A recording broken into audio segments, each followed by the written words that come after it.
Bem-vindos e bem-vindas ao NICE Webcast, uma das iniciativas da NICE Mulheres Empreendedoras. A missão da NICE Mulheres Empreendedoras nasce do forte sentimento de construir uma comunidade de líderes, únicas e confiantes. A NICE acredita que o maior poder de mudança acontece quando uma comunidade descobre o que é importante. E para a NICE, o importante é construir uma comunidade onde todas as mulheres possam seguir as suas aspirações, no empreendedorismo, na liderança e na vida.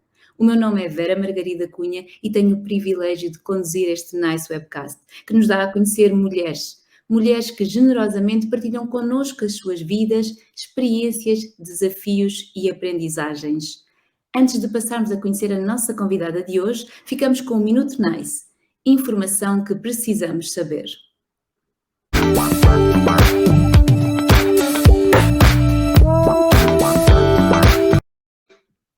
De acordo com o estudo Empresas Sociais Fundadas por Mulheres, da Empower, apenas 2,3% do capital de risco global vai para empresas fundadas por mulheres.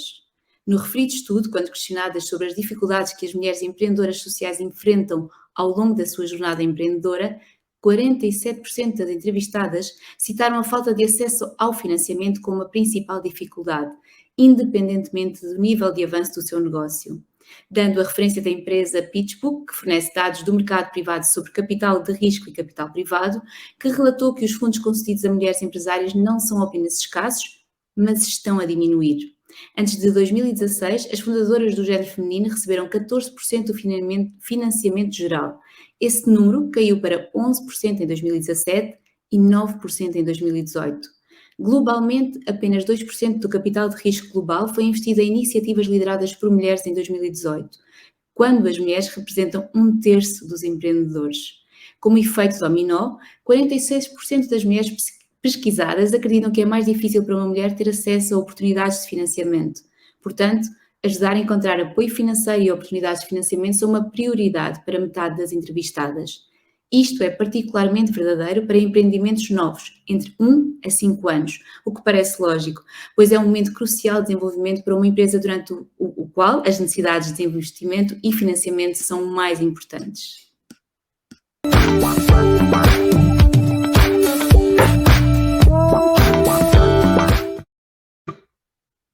Começou a sua carreira profissional como advogada, trabalhando essencialmente com o direito público, urbanismo e ambiente com entidades públicas. Em 2009 foi trabalhar como assessora para a Câmara de Lisboa nas áreas de economia, empreendedorismo e inovação e fez parte da equipa que criou alguns dos espaços mais emblemáticos do empreendedorismo da cidade. Startup Lisboa, Labs Lisboa, Centro de Inovação da Moraria ou Fab Lab Lisboa, por exemplo. Em 2015 e 2016 foi trabalhar para o Governo para a área do empreendedorismo e inovação do turismo, na altura da criação do NEST, Centro de Inovação do Turismo, e da atual Estratégia do Turismo, Estratégia Turismo 27, entre outros projetos ligados ao empreendedorismo neste setor. Em 2018 assumiu o cargo de diretora da área de empreendedorismo e economia social da Santa Casa da Misericórdia de Lisboa. Atualmente é fundadora e diretora da Casa do Impacto da Santa Casa da Misericórdia de Lisboa, o maior hub de empreendedorismo de impacto em Portugal. Desde a sua abertura em 2018, esta casa colocou Portugal no mapa do ecossistema, reunindo os recursos e a rede para fazer crescer um negócio de impacto. A Casa do Impacto é o local onde convergem os stakeholders que contribuem para mudar o paradigma do negócio. Através de programas de aceleração, investimento e incubação, o Hub visa criar uma empolgante pipeline de soluções conectadas aos 17 Objetivos do Desenvolvimento Sustentável. Ao longo da sua atividade foram investidos mais de 2 milhões de euros no apoio às empresas. Está ainda na direção de muitas entidades ligadas à área de economia social e empreendedorismo em Portugal. É a nossa convidada de hoje, Inês Sequeira. Olá, Vera. Boa tarde. Olá, Inês, boa tarde. Espero que esteja bem e desejosa de partilhar connosco um pouco daquilo que é o seu percurso de vida enquanto mulher, enquanto profissional, enquanto empreendedora. E eu ia começar por lhe fazer diretamente a primeira pergunta. Em que momento Inês sentiu na sua vida, seja ela pessoal ou profissional, que ser mulher fez ou faz a diferença? Olha, acho que desde muito nova, eu acho que ser mulher faz a diferença pelo facto das mulheres realmente serem líderes, terem um estilo de liderança diferente e por eu acreditar muito que a diversidade é aquilo que acrescenta o mundo em qualquer circunstância. No entanto, infelizmente, ainda é um desafio muito grande ser-se mulher e ter-se acesso às oportunidades que os homens têm, neste caso. Eu penso que desde muito nova eu nem consigo situar quando a questão da igualdade e a questão de perceber que todos nós partimos de sítios diferentes, como eu costumo dizer na Casa do Impacto, e haver um dever pessoal e social de cada um de nós de criar as mesmas oportunidades para que, de alguma forma, esta situação se nivele ao longo da vida perante todos, eu acho que sempre foi uma preocupação que eu sempre tive. Portanto, a questão do género, obviamente, esteve sempre presente. Isso até é, de alguma forma, diferenciador. O que nós temos sentido neste conhecimento que vamos tendo muitas mulheres também é que essa sensação de género ou do impacto que o género tem chega bastante mais tarde e é muito interessante ver que a Inês teve essa preocupação quase desde o início, não diria da sua carreira, mas da sua vida, esta ideia de que o género tem impacto. E quais é que lhe parecem ser as maiores barreiras que as mulheres em pleno século XXI ainda continuam a ter? Olha, Vera, eu acho também, uma coisa que eu não referi, eu sempre fui desportista e fiz desporto mesmo de competição quando era muito nova. E, portanto, mesmo no desporto, essa questão do género foi sempre uma questão muito presente, por razões óbvias, porque, por exemplo, eu lembro de ser criança e ter torneios, por exemplo, eu jogava ténis e os torneios das mulheres eram à noite, no final dos campeonatos, quer dizer, eu estou a falar de ter 9, 10, 11 anos e lembro-me que punham as miúdas a jogar à meia-noite e os rapazes jogavam durante o dia todo. E, portanto, eu acho que no desporto, por exemplo, este é um exemplo, poderia dar milhares, eu acho que quem fez desporto desde muito nova, enquanto mulher, sente esta questão do género e que é uma presença maioritariamente em desportos, que são quase todos eles, em que são maioritariamente masculinos, não é? E, portanto, agora voltando à sua pergunta, que disse que desculpe. As maiores barreiras que as mulheres continuam a ter em pleno século XXI, apesar de às vezes acharmos que a equidade de género já foi alcançada. Vera, eu acho que as dificuldades são tantas. O que eu acho, vocês disseram muito bem até na questão no empreendedorismo, a questão do investimento, que é uma questão que nós falamos muito. A questão de, em determinadas áreas, haver ainda incomparavelmente menos mulheres do que homens. Por exemplo, o empreendedorismo social, para mim é uma área que tem particularmente interessante. Porquê? Porque a área social é uma área maioritariamente feminina. A Santa Casa da Misericórdia de Lisboa, por exemplo, tem, na área social, tem 3.000 e tal funcionários, sendo que mais de 90% são mulheres. Mas depois, se nós passamos para o empreendedorismo social, curiosamente, a maioria dos fundadores são homens. E, portanto, eu só há em uma área que tipicamente é de mulheres. Portanto, eu acho que isso revela ainda os entraves enormes que existe não só no acesso a determinadas profissões, no acesso à criação de negócios, no acesso à igualdade salarial, e isso os números não desmentem. Eu, a semana passada, ouvi um novo número que tem a ver com o sistema de reformas da Segurança Social. Neste momento, 40% das mulheres atualmente a receber reforma, 40% das mulheres recebem menos do que os homens. Ou seja, ainda é mais agravado do que a diferença salarial das mulheres atualmente que recebem salários. E, portanto, quer dizer, eu acho que os entraves são tantos que eu acho que ainda para mim é difícil enumerá-los ainda. Ainda há muito por fazer, não é? Apesar de já de muito ter sido feito. O que eu acho curioso, Inês, não sei se concorda comigo, é que em muitas áreas da sociedade e muitas pessoas, homens e mulheres, têm uma visão já de que chegamos a bom porto. Ou seja, como se já não fosse preciso fazer absolutamente nada, porque nem percebemos de que é que as pessoas se queixam, porque a igualdade de género, a equidade de género está mais do que alcançada. Como é que nós podemos, de alguma forma, desmistificar esta percepção? Eu acho que a percepção desmistifica-se muito com números, porque são objetivos, não é? Quer dizer, nós podemos ter perspectiva, cada um tem a sua lente relativamente aos assuntos. E nós sabemos que as lentes muitas vezes nos são dadas por educação, pela sociedade onde nos inserimos, pelo meio em que estamos. E quanto a esse, nós não controlamos, não é? Agora, os números sobre as mesmas realidades não desmentem e os números são objetivos. Portanto, se nós olharmos para os números nas diferenças salariais entre homem e mulher em cargos iguais, ou se olharmos para, como vocês apontaram, aqueles números no acesso ao investimento por mulheres empreendedoras comparativamente com homens empreendedores, quer dizer, os números não desmentem, não é uma questão de lente, é objetivo. E depois o que vem é a necessidade também de justificar esses números, que é a pergunta que normalmente acontece a seguir, nomeadamente na área do empreendedorismo, às vezes diz-se que não há mulheres empreendedoras porque elas não querem ser empreendedoras. O que é que, na verdade, quando nós começamos a andar para trás e a perceber o que é que pode estar na origem desta realidade, Inês, onde é que nós poderíamos intervir da sua perspectiva e da sua experiência?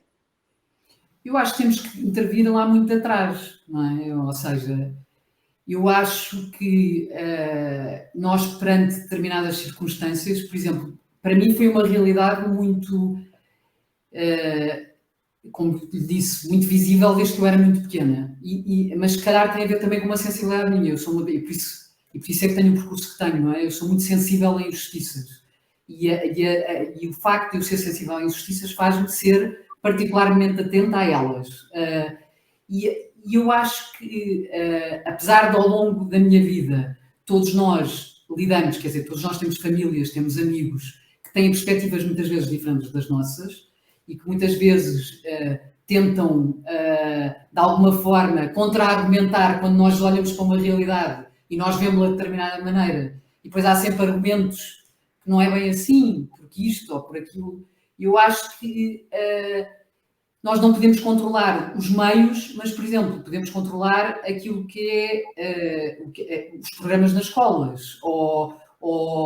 Eu lembro, por exemplo, de estar a falar uma vez com uma empreendedora que está nestas áreas da questão de género, uma empreendedora social que está ligada à Casa do Impacto, e que ela me referiu números que eu achei muito interessantes. Ela dizia, por exemplo, que nas procuras, nas pesquisas do Google, a questão não só dos algoritmos, como a questão da própria procura que as pessoas punham, já era enviesada em muitas das questões do género. Por exemplo, ela dizia, muitas pessoas que vão ser pais punham no género masculino questões como o meu filho, o coeficiente de inteligência do meu filho, no masculino, ou determinadas profissões que o meu filho vai ter no futuro e determinadas profissões de sucesso são sempre associadas ao homem. E, portanto, como é que nós quebramos isto? Eu acho que nós só quebramos isto com exemplos como o vosso, criando comunidades que têm role models femininos, que permitem às miúdas que estão a crescer olhar para aquelas pessoas e perceber que é possível lá chegar. E com programas na escola que, de facto, têm que empoderar a diversidade, não é? Eu acho que, como eu disse, nós não partimos todos do mesmo sítio. E uma mulher não parte do mesmo sítio que um homem. E, portanto, para um miúdo que está a crescer, nunca lhe é dito que determinadas profissões não lhe vão ser possíveis, porque ele é homem, não é? Portanto, à partida, tudo será possível. Para uma mulher não é exatamente a mesma coisa. Por exemplo, para uma desportista, ser desportista profissional e maioria das modalidades em Portugal para uma mulher é quase impossível. E é isto que nós ouvimos quando começamos a fazer desporto de competição. E, portanto, provavelmente tu vais ter que aliar, vais ter que estudar e ter uma profissão para conseguires ganhar dinheiro para conseguir fazer aquilo que tu gostas. A maioria dos homens não tem que ouvir isto, não é? E, portanto, o que eu acho é, primeiro tem que se fazer acreditar quando qualquer criança, quando cresce, seja ela rapaz ou rapariga, que vai ter acesso exatamente ao mesmo tipo de oportunidades. Porque mesmo que esse acesso não lhe seja dado, pelo menos ela já vai preparada e mentalizada que é possível. Vai ser difícil, mas que é possível. Sim, e às vezes não é só o dizer diretamente, não é? O ver também, ou seja, eu acredito que aconteçam as duas coisas ainda assim, infelizmente. Ou seja, às vezes ouvimos mesmo esse tipo de expressão e esse tipo de controlo daquilo que são as nossas expectativas e as nossas ambições. Por outro lado, é também aquilo que nós vemos à nossa volta e nós continuamos a ter papéis muito diferenciados, embora claramente também exista aqui uma vontade de criar diversidade e nós vemos isso nas mais variadas áreas, mas na realidade, se nós tivermos essa lente de procurar onde é que a diversidade ainda não está, ela ainda lá está mesmo, ela ainda está muito, muito existente. Inês, aquilo que acabou de dizer, de alguma forma até me impressiona, esta ideia de que nós ainda ouvimos, e quando eu digo, não é? Quando eu digo ouvimos é no sentido literal, algumas frases que nos tiram todo o empoderamento que possamos sentir em alguns momentos. Concorda com esta minha percepção ao nível, quer dizer, não só no desporto, mas também na área do empreendedorismo e do empreendedorismo social? Vera, claro, eu acho que qualquer mulher que esteja atenta, eu acho que a questão é sempre esta, é estar desperta para determinadas coisas, que a partir do momento que as pessoas estão despertas e começam a olhar para a realidade com essa consciência, é duro. Eu digo sempre isto, é muito duro, para mim pessoalmente é muito duro nós percebermos que realmente há diferenças e que são notórias e que às vezes são escandalosas mesmo, não é? E eu, por exemplo, posso dizer, no mundo do empreendedorismo, apesar de tudo, eu acho que o mundo do empreendedorismo tem uma vantagem, na minha perspectiva, que é um mundo mais aberto, ou seja, é um mundo mais curioso, em que as pessoas estão mais despertas ao que é diferente, são curiosas por natureza, ou seja, o empreendedor, regra geral, não vem do status quo, não é o empreendedor normalmente é um insatisfeito, é alguém que quer mudar alguma coisa. E, portanto, isso à partida já lhe traz uma capacidade de estar atento ou desperto para coisas que normalmente outras pessoas não estão. E no impacto, então, ainda mais, porque o empreendedor de impacto é uma pessoa que está atenta à sociedade e está atento aos desafios societais. E, como tal, está muito mais desperto do que outras pessoas para outras questões. Eu vou-lhe dizer, por exemplo, eu passei pelo mundo da política, não como política, que nunca fui, mas trabalhei com políticas e com mulheres, principalmente mais do que com homens. E eu vi coisas chocantes, quer dizer, é um mundo ainda, a política é um mundo extremamente machista, em que em determinadas áreas, então, quando estamos a falar de mulheres que são ministras, ou de mulheres que são secretárias de Estado, ou são presidentes de Câmara, é um mundo de homens, em que eu assisti de perto à dureza, muitas vezes, de situações que essas mulheres eram expostas diariamente, e tiro-lhes o meu chapéu, porque realmente é preciso ter uma pele muito grossa. Exato, e ter essa capacidade de continuar apesar de tudo. É por isso que às vezes também dizemos que a resiliência é essencial quando nós queremos fazer alguma mudança e trazer alguma mudança à sociedade.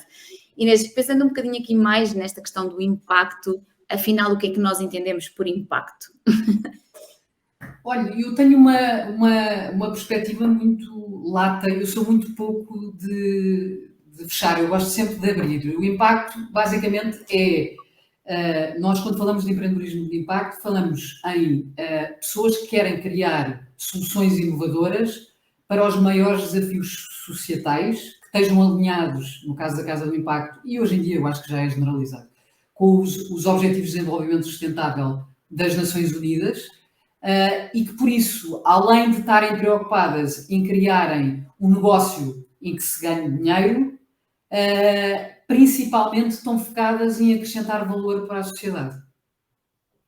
E isso é cada vez mais essencial e achei curioso também esta questão que estava a dizer do alinhamento com os ODS, com os Objetivos de Desenvolvimento Sustentável, que de alguma forma se estão a tornar mais presentes em qualquer negócio, em qualquer intervenção social, ou seja, acha que no futuro haverá uma tendência a esbater-se esta diferenciação entre empreendedorismo e empreendedorismo social ou empreendedorismo de impacto, porque ele todo terá que ser social e de impacto? Olha, Vera, eu desde o primeiro dia da Casa do Impacto disse sempre isso, que acreditava que um dia nós não iríamos falar em empreendedorismo social. O que eu acho curioso que 4 anos depois já falamos muito mais em impacto e menos em social. E eu acreditei desde o primeiro dia que só faz sentido assim. Todo o empreendedorismo terá que ter impacto. Todas as organizações, todas as empresas terão que incluir o impacto no seu ADN. De outra forma, eu acho que isso se chama evolução, não é? O mundo está a evoluir, felizmente. Obviamente que a velocidades diferentes, temos sempre o mesmo problema de base, mas naqueles que a velocidade está a ir mais rápido, nós já não estamos só tão preocupados com as coisas mais básicas, porque felizmente essas estão cada vez mais garantidas, e portanto estamos a passar para um estágio de evolução em que acreditamos numa visão mais holística e que faz mais sentido a uma sociedade no geral, não é? E para isso, o impacto tem que estar no centro, de outra forma não faz sentido. E se nós deixarmos o impacto de fora, certamente teremos muito menos capacidade de gerar impacto. Fala-nos um pouco sobre este processo que foi criar e fundar a Casa do Impacto, que é também um ambicioso projeto de empreendedorismo de impacto, ele mesmo. Olha, eu acho que tudo na vida é um processo e eu acho que o processo de criação da Casa do Impacto já está lá muito mais atrás do que eu tenho consciência. Eu sempre, eu acho que surge muito de realmente uma visão que eu acredito de que eu adoro inovação, adoro empreendedorismo, eu adoro e adoro políticas públicas e adoro, gosto muito de tudo o que tem a ver com política pública, de tudo o que tem a ver com pensar, pensar sociedade, pensar estas várias áreas, desde a educação à saúde, às políticas sociais, etc. E eu achava que faltava casar um bocadinho isto, porque os empreendedores são, na minha perspectiva, o empreendedor tem a postura que num futuro do trabalho todos deveríamos ter. Se fôssemos empreendedores a criar startups, fôssemos funcionários públicos dentro da administração pública ou sejamos pessoas a trabalhar dentro de uma empresa corporativa virada para o mercado. Que é como é que nós tornamos cada vez mais ágeis, porque o mundo está cada vez mais rápido, como é que nós temos a capacidade de ser cada vez mais resilientes, de cada vez tornarmos mais, termos uma capacidade de adaptação maior às circunstâncias, e os empreendedores têm isso quase inatamente. Quando eu falo do empreendedor inato, são essas todas as características que me vêm. E depois juntar isso, o poder de juntar essa capacidade a resolver os maiores problemas societais do mundo, não é? E quer dizer, eu acho que aí é uma junção que é muito poderosa e, portanto, a Casa do Impacto nasce disso, nasce de acreditar que, por mais boa vontade de organizações como a Santa Casa da Misericórdia de Lisboa, estas organizações não conseguem resolver todos os problemas. De outra forma, estas organizações não tinham a longevidade que têm, que são, no caso da Santa Casa, 524 anos, não é? Portanto, nós precisamos realmente neste mundo atual, de pôr todos, cada um na sua esfera, olhar para os problemas societais e a tentar resolvê-los de uma forma que faça sentido. E eu acho que os empreendedores sociais os empreendedores de impacto têm essa capacidade mais do que ninguém. e daí também ser tão importante e neste momento terem tantas startups com as quais lidam, já lidaram, que estão residentes na Casa do Impacto e outras que passam por lá e que depois levam esse impacto para o mundo como um todo.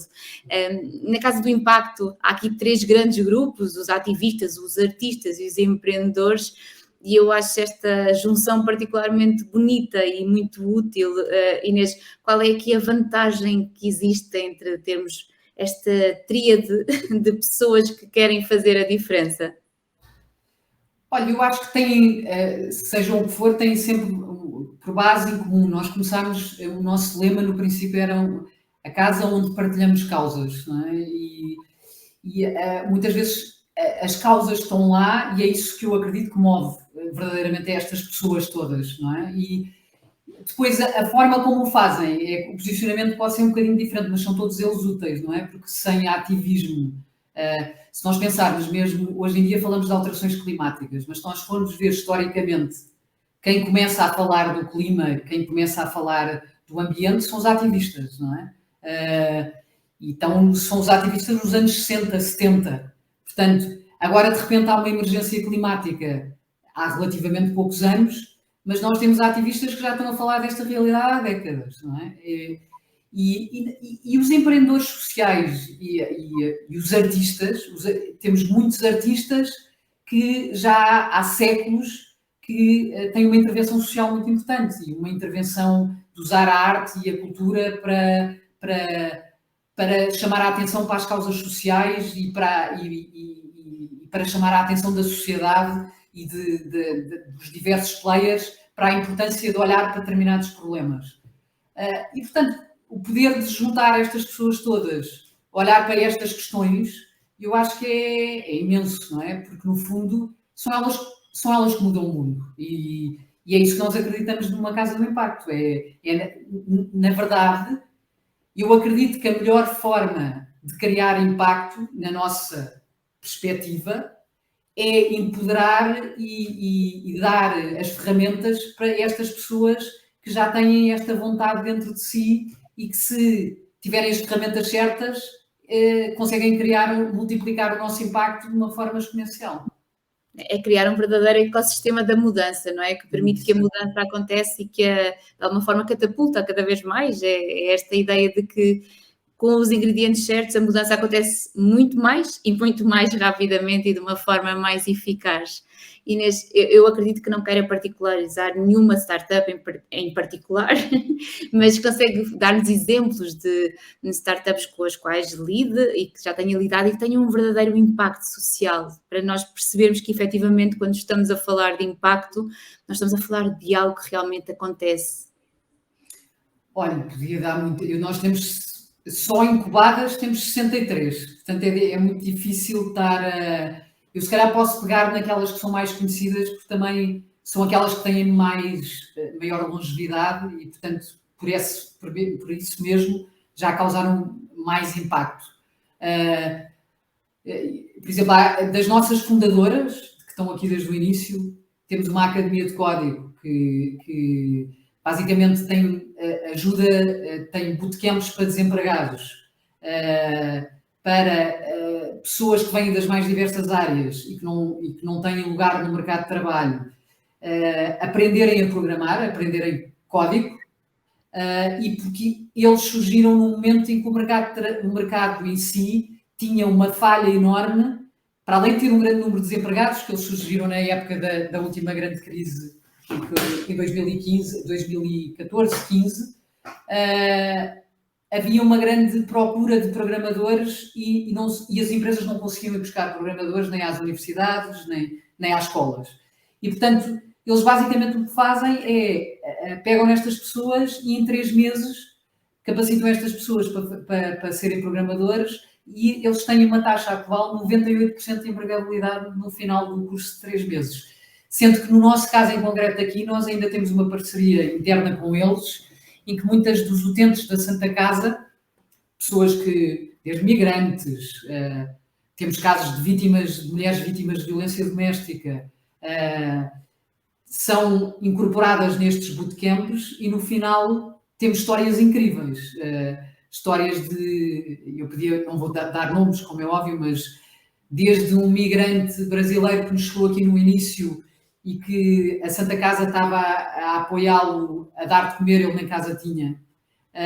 E depois da entrada dele na Academia de Código, ele hoje em dia já trouxe a família para Portugal, tem um emprego e está a ganhar em média 1.500 euros por mês. Ou temos casos de vítimas de violência doméstica que aconteceu a mesma coisa. E temos muitos jovens, que para mim, é um dos maiores problemas que o país tem de momento, é a empregabilidade jovem, não é? Que se revêem muito, porque a Academia de Código tem toda uma cultura, que é isso que eu também acho fascinante. Não é só o 98% de empregabilidade, mas tem uma cultura que faz sentido a estas novas gerações e que, infelizmente, muitas vezes elas não encontram lugar no mercado de trabalho atual. Posso-lhe dar o exemplo de uma 55+, por exemplo, que está no lado oposto, porque o 55+, está focada no envelhecimento. No envelhecimento ativo, e o que eles basicamente fazem estão preocupados com o que é que acontece às pessoas que saem do mercado de trabalho com mais de 55 anos e que muitas vezes ou têm os netos para cuidar ou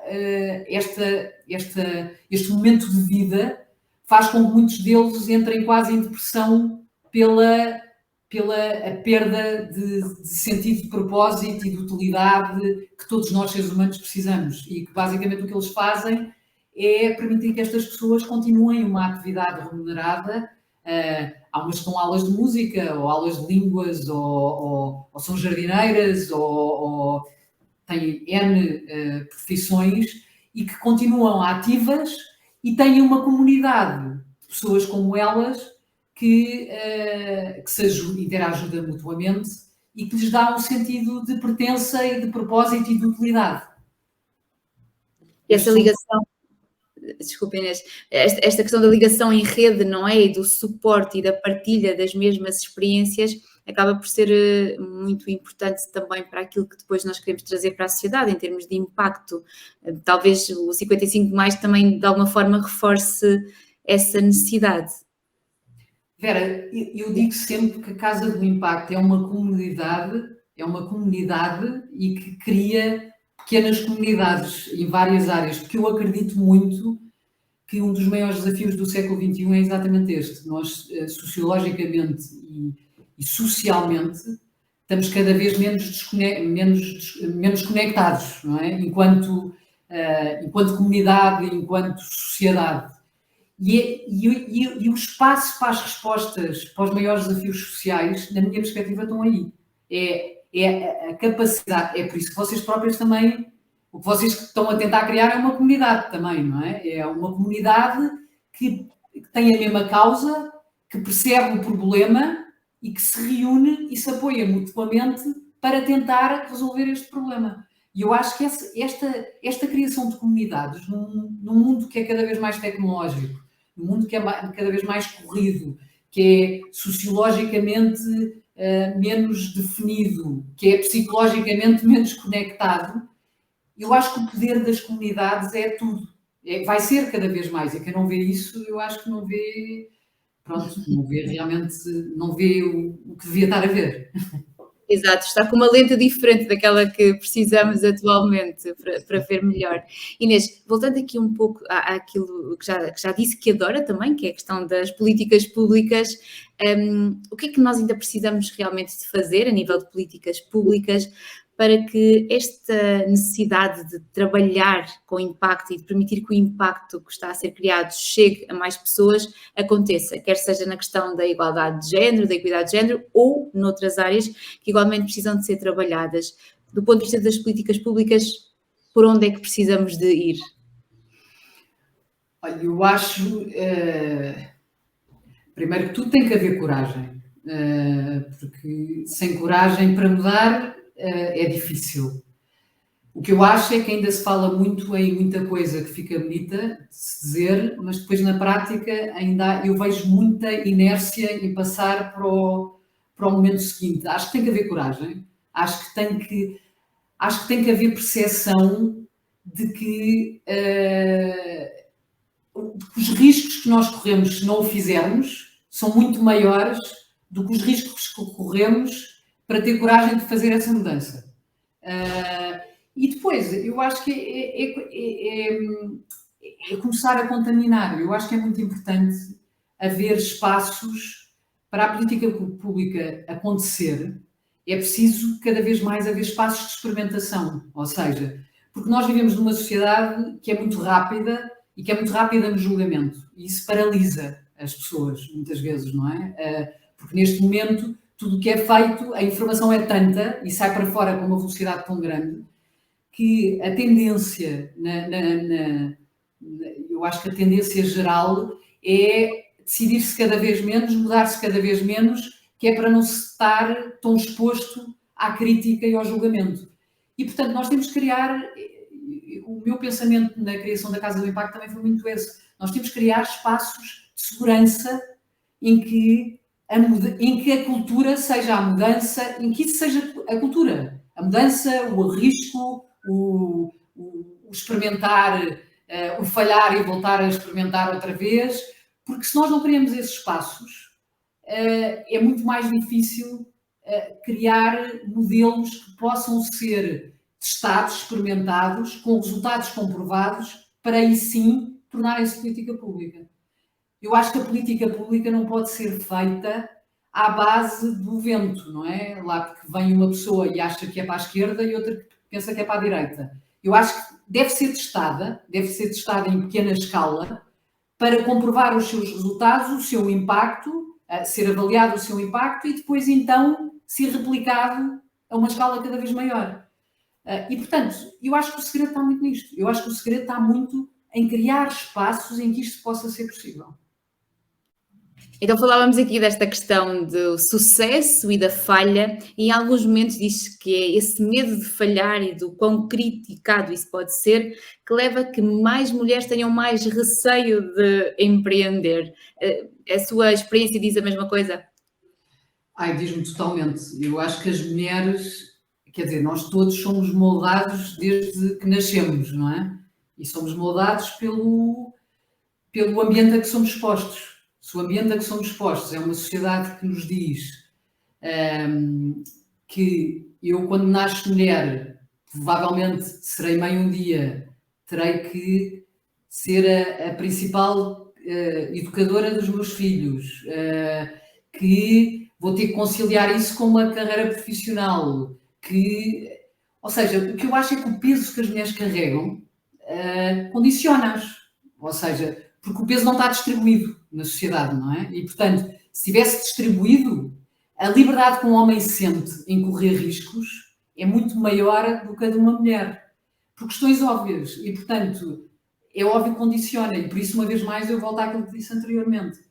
E se nós não criamos o espaço e as comunidades para que esse condicionamento está muito enraizado seja esbatido, nós nunca vamos conseguir dar a volta a essa questão.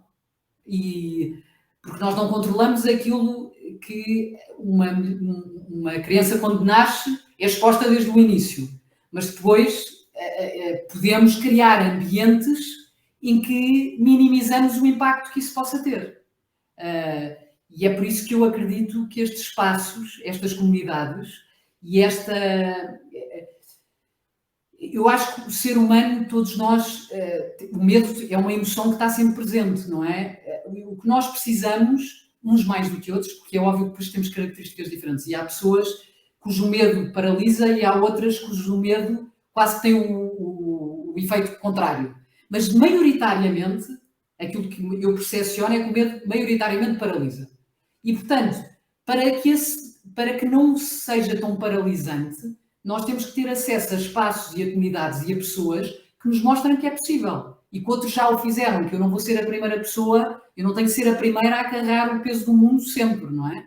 Já houve pessoas que o fizeram antes de mim. E, portanto, isso isola-me menos e empodera-me mais, não é? Eu acho que tem que ser por aí o caminho. Que isto é também uma visão relativamente até mais recente, diria eu, que é esta noção de que o empreendedor não é, ou a empreendedora, não é alguém que trabalha sozinho, é alguém que trabalha em rede e em comunidade. Talvez durante alguns anos tenha havido aqui muito a ideia de one-man show, a ideia de que eu sou empreendedor, eu sou o inovador, eu faço acontecer a diferença, e cada vez mais percebemos que claramente não, é preciso rede, é preciso suporte, é preciso comunidade, e é assim que a mudança efetivamente acontece. Inês, quando pensamos em mulheres, em empreendedorismo, também muitas vezes surge esta questão da liderança. Como é que se vê nesse papel de líder? Eu honestamente não penso muito nisso, mas não sei, sabe? Eu acho que eu acredito muito que a liderança se faz pelo exemplo. Ou seja, eu acho que nós todos os dias somos uma referência para alguém, ou somos mais que não seja para os nossos filhos, ou para os nossos amigos, ou para as pessoas que estão perto de nós, não é? E se nós tivermos esse sentido de responsabilidade diariamente e fizermos esse exercício, eu acho que é um exercício, é o maior exercício que uma liderança pode fazer, seja ela qual for, não é? Eu tenho não sei quantas pessoas que olham, há pessoas que, todos nós temos, há uns que temos menos e há outros que temos mais em quantidade, não é? Mas todos nós temos pessoas que olham para nós diariamente e que esperam de nós, às vezes, sinais que os ajudem a tomar um caminho ou a tomar outro, ou a decidir num sentido ou a decidir noutro, ou a fazer escolhas, não é? E eu acho que se nós tivermos essa consciência e esse sentido de responsabilidade, eu acho que só isso faz de nós bons líderes. Eu acho que é um princípio que pode parecer muito básico, mas eu acredito muito. Eu acho que é liderar, por exemplo, eu acho que a maioria dos... Eu acho que o grande déficit de liderança que nós temos hoje em dia se deve às pessoas esquecerem-se disto no seu dia-a-dia, de dar um exemplo, de liderança não é dar ordens. Eu não acredito nisso, até porque eu sou uma pessoa muito livre, detesto ser mandada, quem me conhece sabe bem, e detesto mandar. Eu acredito no princípio da liberdade e acredito no princípio, acima de tudo, da responsabilidade. E acho que nós devemos capacitar crianças e pessoas e jovens sempre para serem capazes de livremente e responsavelmente tomarem as suas decisões da melhor forma. E, portanto, um bom líder para mim é aquele que dá o seu exemplo e que lidera dando essa liberdade e essa responsabilidade aos outros. Porque eu acho que hoje em dia eu vejo muito o contrário. Eu vejo muito as pessoas centradas nelas, a querer fazer tudo sozinhas, a quererem mandar e dando pouca responsabilidade e autonomia aos outros. E eu acho que para mim esse é o princípio de tudo o que está errado na liderança. A liderança também é construir uma comunidade, não é? Uma comunidade de empreendedores. Não é? Claramente. E daí eu acho que um bom líder, para mim, o melhor líder é aquele que tem capacidade de criar a melhor equipa possível. Porque sem equipa, nenhum líder é um bom líder. Portanto, eu acho que nós estamos numa sociedade ainda que tem muito o culto da pessoa, que é uma coisa que a mim me faz imensa confusão, porque é sempre o fundador da startup, é o primeiro-ministro ou o presidente da República do país, é o CEO da empresa. Quer dizer, isto não é real, porque há um grupo de pessoas que está ali, porque há um grupo de pessoas que nunca se dá visibilidade, que nunca se conhece, que nunca... E, portanto, a mensagem que nós damos para toda a gente e para a sociedade é que uma pessoa é que faz a diferença, quando não é verdade, não é? Portanto, a mensagem está completamente turpada. Inês, o quão empolgante é para uma pessoa como a Inês estar assim no centro da mudança, onde tudo está a acontecer e onde o mundo efetivamente pode mudar? Olha,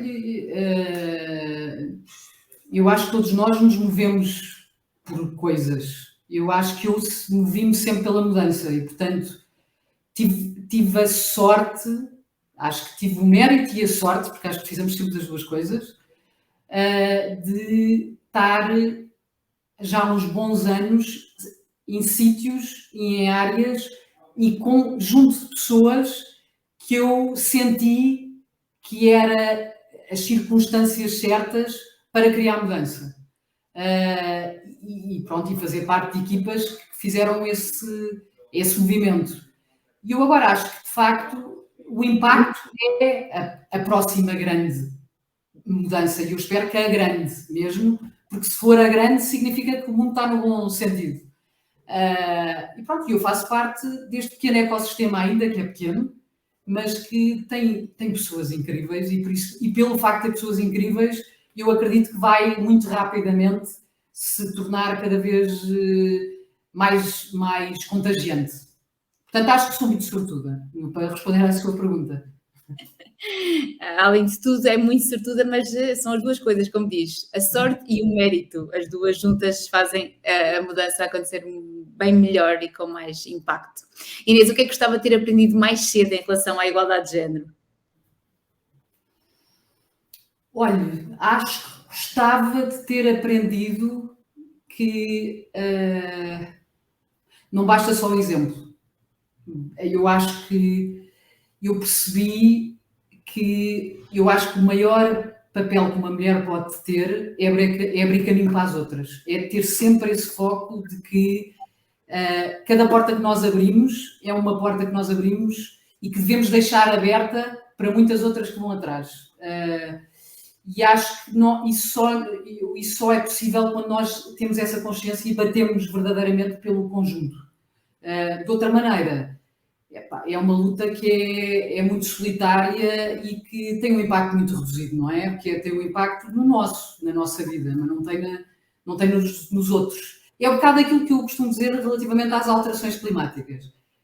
O grande impacto pode não vir já diretamente na minha geração, mas quer dizer, se eu só pensar na minha geração, eu não vou estar a fazer mudança absolutamente nenhuma se eu não pensar nas que vêm, não é? E, portanto, eu acho que nesta questão das mulheres, para acelerarmos, para isto ser mais rápido, para eu não ter que esperar mais 40 anos para ter 1/3 das mulheres empreendedoras ou 30% de desigualdade salarial, ou todas nós temos que ter esta consciência e batermos por ele todos os dias.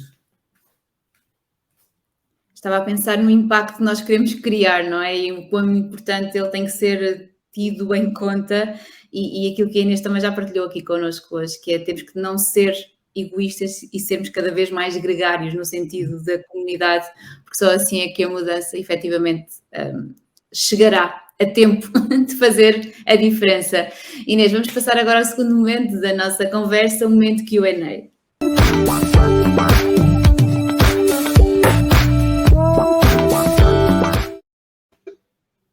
Inês, qual é o livro da sua vida? É uma pergunta muito difícil, que eu adoro ler. Portanto, eu acho, bem, se tiver que enumerar eu acho que se calhar foi um livro que teve um impacto muito grande em mim pela idade em que eu li. Eu gosto muito de filosofia, sou uma apaixonada por filosofia, e lembro-me quando li a República de Platão, tinha 16 anos mais ou menos, e a Alegoria das Cavernas foi algo que teve um impacto muito grande em mim e que é um ensinamento que eu recorro muitas vezes quando estou a pensar em coisas da minha vida e do meu dia-a-dia. E acho que é um livro foi muito transformador para mim, nesse sentido. Qual é a frase da sua vida? Também é muito difícil, mas se calhar, passando um bocadinho também a pensar em filosofia, há uma frase de Agostinho da Silva que eu gosto muito, que é: temos de aprender sobretudo duas coisas, aprender o extraordinário que é o mundo e aprender a ser bastante largo por dentro para o mundo todo poder entrar. Eu acho que é talvez das frases que eu penso mais no meu dia-a-dia. Qual é a mulher, ou quem é a mulher da sua vida? Não tanto uma mulher da minha vida, mas não, acho que tenho muitas mulheres da minha vida. Não, acho que foram, tenho muitas, e são pessoas que são, eu acredito que eu acredito que das coisas na vida que para mim são mais gratificantes é a capacidade de nós irmos mudando ao longo da vida, e a pessoa que somos hoje já muitas vezes já é muito distante da pessoa que fomos há 20 anos atrás. E por isso as referências que vamos tendo ao longo da vida também vão mudando, não é? Porque se nós mudamos, as referências também têm que mudar. Portanto, não consigo honestamente, teria a ser injusta para muitas se enumerasse uma. Qual é a sua característica mais empreendedora? Olha, poderia dizer a resiliência, que é o que toda a gente fala, mas eu acho que a minha mais empreendedora é ser uma construtora. Eu gosto de construir, adoro construir e é nisso. Eu acho que sou mediana em muita coisa, mas eu acho que sou muito boa a construir coisas de raiz e é uma coisa que me dá muito prazer. Inês, qual é o seu sonho para um futuro próximo? Ui, qual é o meu sonho para o futuro próximo? Olha, Ao fim. Estava a falar consigo. Deixei a parte mais difícil para o fim. qual é o meu sonho? Olha, o meu sonho de facto, quer dizer, é com o impacto realmente que nos tornemos uma sociedade cada vez mais gregária e que tenhamos a inteligência, porque eu acho que é uma questão de inteligência, a sabedoria de perceber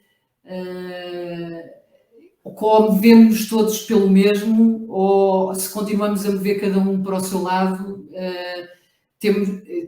temos, quer dizer, não temos um futuro muito promissor pela frente. Portanto, eu acho que é esta mudança para um pensamento cada vez mais em comunidade, em conjunto, eu diria, que era Uma forma de encorajar as mulheres. uma forma de encorajar as mulheres. Procurem outras mulheres que tenham as mesmas lutas e que procurem essas mulheres para não só vos inspirarem, mas também para vos puxarem, para... não estão sozinhas, pensem, eu acho que é isto, é a procura de referências, de role models, como vocês fazem muito bem aqui. E numa palavra, ser mulher é? É complexo, é complexo, é muito complexo, mas é apaixonante, eu acho. Eu gosto muito de ser mulher, portanto, gosto muito de ser mulher e gosto muito de mulheres, portanto, para mim, eu acho que é apaixonante ser-se mulher, acho mesmo.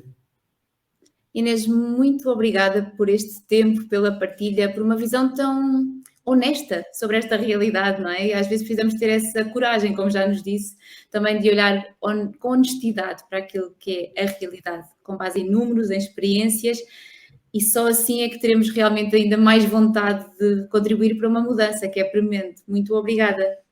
E obrigada eu, Vera. Hoje estivemos connosco Inês Sequeira, fundadora da Casa do Impacto, que nos mostrou que para criarmos um verdadeiro impacto temos claramente que trabalhar em comunidade.